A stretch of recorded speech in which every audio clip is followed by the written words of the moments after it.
자, 오늘은 우리가 이제 미래에 대한 얘기를 하겠습니다. 미래를 대비하기 위해서 우리가 해야 될 일 중에 전염병에 대한 대비나 통제를 해야 한다. 뭐 여기에 대해서 이야기를 해보도록 하겠습니다.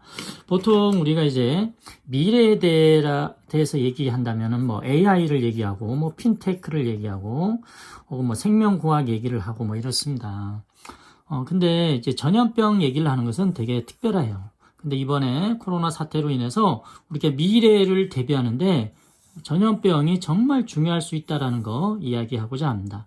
자, 여기에 대해서 5년 전에 아주 중요한 얘기를 했던 사람이 있어요.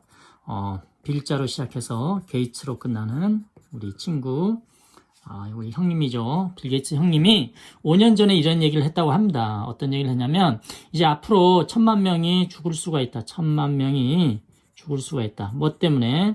전쟁이 터지는 거죠. 3차 세계대전이 아니라 그랬어요. 그것은 분명히 이제 전염병에 의해서 죽을 수밖에 없을 것이다. 뭐 이런 얘기를 합니다. 그래서 그동안 우리 인간은 핵 억제 노력을 많이 해왔다고 했습니다. 2차 세계대전 일본에서 히로시마 나가사키 원폭이 투하되면서 핵무기가 되게 무섭다는 걸 알았어요. 그래서 핵무기를 개발했지만 실제로 이제 그 이후에 사용하지는 않습니다. 각 세계가 노력을 했다 이거죠.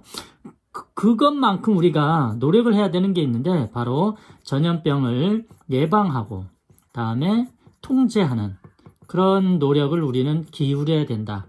그 노력 중에 하나로 우리는 백신을 개발해야 되고 다음 치료제를 개발해야 된다. 뭐 이런 얘기를 합니다. 만약에 이게 제대로 안 됐을 경우에는 우리의 일상생활이 사라질 수도 있다 이런 얘기를 합니다. 그래서 빌 게이츠는 이제 재단이 있죠. 빌 그다음 멀린다 게이츠 재단이 있습니다. 이 재단에서 백신 개발하고 치료제 개발하는데 엄청난 돈을 투자하고 있고 그다음에 기부하기도 합니다. 그래서 우리 빌 게이츠가 하는 것처럼 우리도 마찬가지로 미래를 대비하면서 각자 우리 나름대로 이제 진로, 자, 나의 진로 입장에서 여러분의 진로가 다양하겠죠. 진로 입장에서 대비하는 거. 진로 입장에서 어떻게 대비할 수 있는지에 대해서 오늘 수업을 계속 이어가도록 하겠습니다.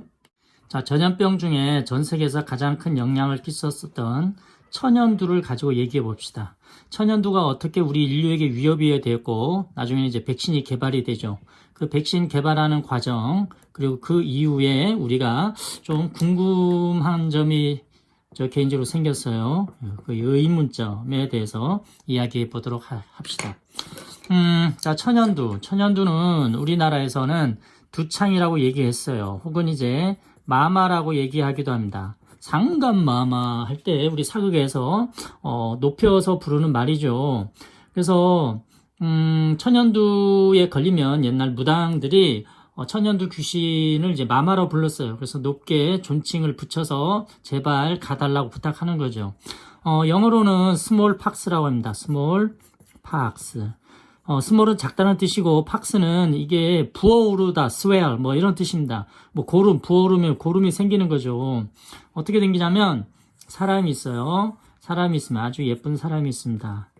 이렇게 잘생겼는데 얘가 갑자기 천연두 걸리면 이렇게 부어올라요. 이게 고름이 생기는 거죠. 빨간 게 해서 죽거나 혹은 살아나면 이게 자국이 남아요. 이것을 곰보 자국이라 그래요. 어디선가 아마 들어봤을 겁니다. 곰보빵이라는 것도 있습니다. 이렇게 생겼어요. 자, 이게 천연두가 아주 전 세계적으로 확산된 계기가 있습니다.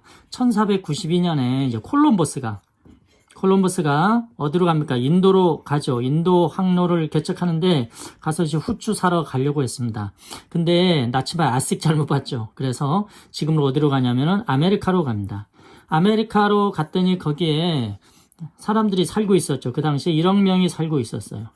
근데 그때부터 이제 콜럼버스는 스페인 여왕의 이제 지원을 받았으니까 스페인 사람들과 이제 유럽 사람들이 엄청나게 아메리카로 갑니다. 이 가는 와중에 뭘 갖고 가느냐? 우리 몸속에 바이러스를 들고 가요. 그게 바로 천연두 바이러스입니다. 천연두 바이러스를 갖고 가니까 아메리카에 있는 원주민들이 걸렸어요. 전염이 돼서 몇 명이 죽냐면은 90%가 죽습니다. 1000만 명밖에 살아남지 않아요. 그래서 이제 여기에 있는 원주민들을 노동력으로 활용하려고 했었는데 전부 죽어버리니까 나중에 아프리카 흑인 노예들을 가져오게 되는, 데리고 오는 그런 계기가 되기도 합니다. 자, 다음에 이제 이게 20세기까지 계속 이어졌습니다. 그래서 20세기는 3억 명이 죽기도 했어요. 엄청난 전염병이었습니다. 근데 이게 지금은 사라졌잖아요. 왜? 백신이 개발이 됐거든요. 훌륭하지 않습니까? 누가? 자, 영국의 에드워드 제너라는 사람이 이걸 개발했어요. 어떻게 알게 됐냐면 우드법이라는 것을 발견해내요. 우드법이 뭐냐면 소우자예요. 소 두 창. 소들도 천연두를 걸리는 거죠. 이거 어떻게 알았냐면 터키에 소젖자는 여자들이 있어요. 얘네들이 되게 이뻐요. 이게 되게 유럽에 소문이 났었어요. 왜 이쁘냐면 이런 게 빨간 게 이런 게 없는 거야. 왜 없냐? 소들이 전염병 이렇게 걸리면, 소들도 걸리면 그 걸린 젖에서 그 바이러스가 소젖 짜는 여자한테 옮겨가요. 그래서 그 여자들이 이것을 통해서 항체가 형성이 되는 거죠. 그래서 이때부터 이걸 통해서 백신이 개발이 되는 겁니다. 그래서 백신은 이렇게 쓰는데 이게 원래 라틴어에서 소라는 뜻이에요. 카우. 즉 우드법, 소에서 이제 나왔기 때문에 이제 백신이라고 이제 표현을 하는 겁니다. 자, 그래서 이것을 나중에 우리나라 이제 지서경에 여러분 종두법 이런 얘기 많이 들어봤죠? 역사책 시간에 이렇게 연결이 되는 겁니다. 자, 그렇게 해서 이게 드디어 1980년에 WHO에서는 이제 천연두가 우리 지구상에서 완전히 사라졌다고 종식 선언을 합니다. 끝난 거예요. 드디어 우리 인류의 위대함이 이제 드러나는 그런 장면이었죠. 끝났어요. 더 이상 우리는 천연두가 이제 바이러스가 이제 사라진 겁니다. 그런데 우리가 이상한 일이 또 있어요. 2001년에 한국에서 천연두를 법정 전염병으로 공포를 합니다. 이거 이상하지 않나요? 천연두가 사라졌는데, 그러니까 완전히 사라졌는데, 아니 무슨 법정 전염병으로 이제 공포를 합니까? 다음 또 신기한 거 있습니다. 2018년에 미국에서 이번에는 FDA 식품의약국입니다. 약을 만들면 이거 허락해주는 곳인데요. 승인해주는 곳인데 여기서 천연두 치료제를 승인을 합니다. 아니 종식이 됐는데 왜 승인하냐 이거예요. 자, 여기에 대해서 우리는 의문점을 가질 필요가 있습니다. 다음은 그러면 이어서 천연두가 진짜 사라졌는가, 지구에서 완전히 사라졌는가에 대해서 한번 공부해 봅시다. 앞에서 얘기했어요. 천연두는 1980년에 완전히 사라졌어요. 근데 이제 이 사라지기 전에 마지막 환자가 있습니다. 누구냐면 1977년에 아프리카 소말리아에서 어느 요리사가 마지막 환자였어요. 근데 이게 마지막 환자가 아니었어요. 바로 1년 뒤에 78년 영국에서 버밍엄에서 어느 사진사가 천연두에 걸립니다. 이게 어떻게 돼 있었냐면 그 사람이 이렇게 빌딩에 있었는데 여기에 사진사가 살았어요. 근데 바로 밑에 층에 여기가 이 빨간 데가 뭐가 있었냐면은 실험실에 있어요. 의학 실험실. 이 의학 실험실에서 천연두 바이러스가 이제 노출이 된 거예요. 그래서 이 사진사가 전염병에 걸렸던 거죠. 그래서 죽어버립니다. 그래서 영국에 전 세계에 엄청난 영향을 끼쳐요. 아니 천연두가 사라진 줄 알았는데 아니 실험실에 있었어? 알고 봤더니 전 세계에 많이 남아 있었어요. 그래서 이 천연두 바이러스를 두 곳만 빼고 전부 다 없애버렸어요. 첫 번째는 미국에 있고요. 두 번째는 러시아에 있습니다. 현재 공식적으로 이 두 군데 있어요.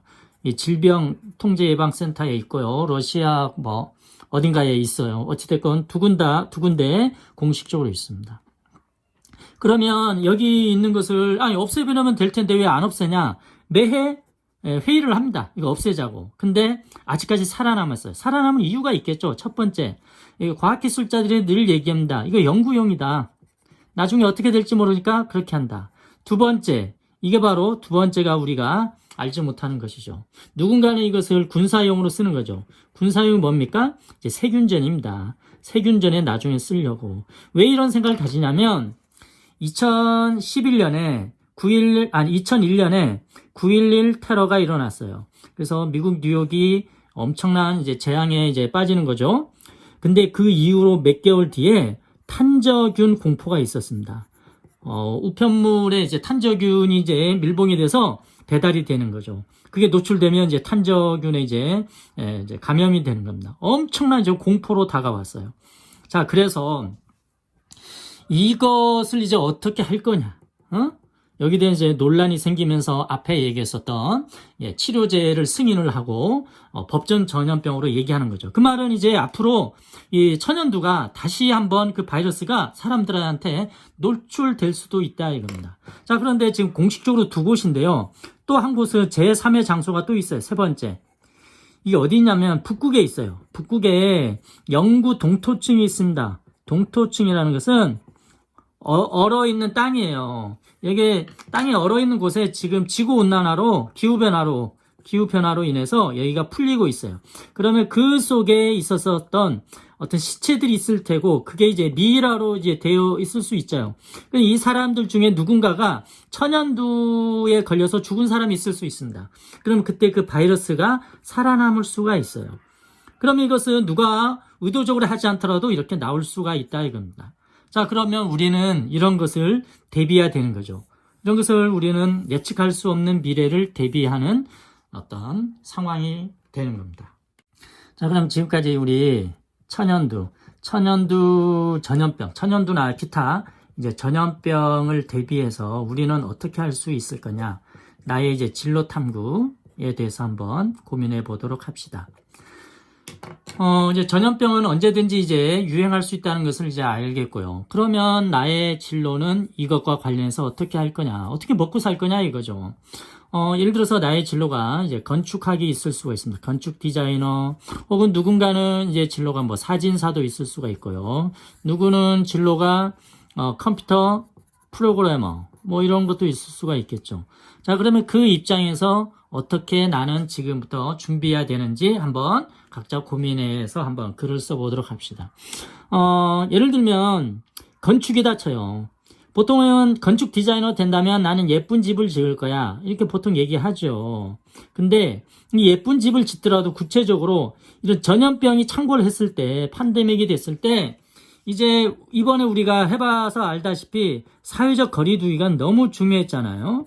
그러면 평상시에는 그냥 집인데 혹은 빌딩인데 이게 위급상황, 전염병이 번졌을 때는 사회적 거리두기를 바로 할 수 있는 건축 시스템, 그렇게 잠시 바꿀 수 있는 어떤 건축 시스템을 누군가가 이제 개발한다면 이게 대박 칠 수가 있겠죠. 그래서 각자 얘는 이런 예측할 수 없는 미래를 대비해서 나의 진로도 창의적으로 좀 탐구해야 된다 이겁니다. 컴퓨터 프로그래머도 마찬가지예요. 예를 들어서 이제 확진자가 발생했습니다. 확진자가 발생하면 이 사람이 이제 접촉했었던 사람들 찾아서 동선을 찾아야 되고요. 다음에 이렇게 다른데 이렇게 아이솔레이트 해야죠. 그래서 이런 정보들을 많은 시민들한테 공적으로 이렇게 공유할 수 있는 그런 앱을 개발하는 어떤 방법이라든지 이런 것들을 이제 컴퓨터 프로그래머 입장에서는 한번 고민해 볼 수도 있겠죠. 자, 이런 식으로 해서 각자 자신의 진로 입장에서 전염병이 이제 창궐할 것을 대비해서 어떤 일을 할 수 있는지 각자 준비해 보기 바랍니다.